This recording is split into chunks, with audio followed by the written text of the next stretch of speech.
I'm Anya Taylor-Joy and I'm here at BuzzFeed and I'm going to be talking about my first times. First thing you do on your phone when you wake up, I text somebody that I love and I say that I'm awake and alive on the planet just so they don't worry about it. First time you knew you were famous. Famous is a bit of a weird word for me. I think I've had lots of different hair colors, so it's been quite easy for people to be like, oh, you look so much like the girl from blah, but with different hair. And now that I've kind of come back around to all of them, it's getting harder to do that, so I have to just kind of say that, yeah, no, I'm that girl. First dating advice you ever got. A boy told me he loved me and I didn't feel it back, and I asked my sister if I should say it back to him and she felt really bad for him and was like, say it, but I didn't, because I don't think you should say it if you don't mean it. Down it goes, okay. First Jane Austen novel you read, Emma, but she does have, it's not a book, but it's a collection of letters that she wrote to her sister Cassandra, and that's like a really good read. First role you really wanted but didn't get.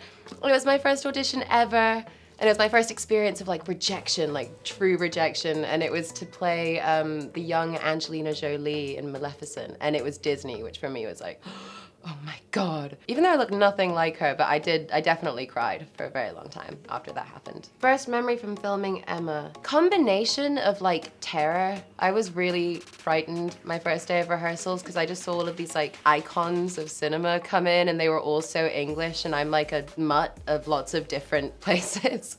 And so I was just like, oh my goodness, I really hope I do a good job at this. And then like pure love when I realized that people that I was a real fan of were so nice and I wanted to hang out with them all the time.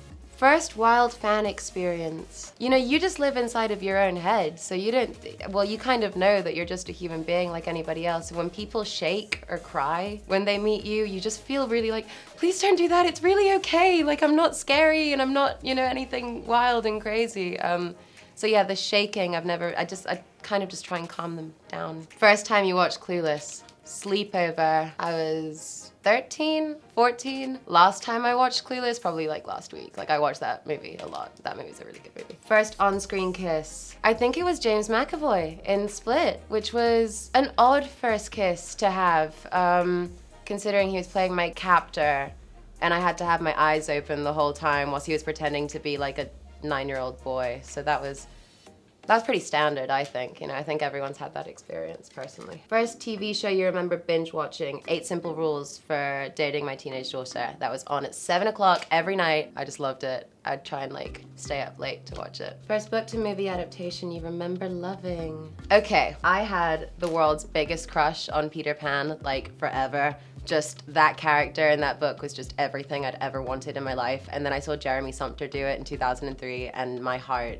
just could not handle it. I think I watched that film every single day for like 4 months. So, Jeremy.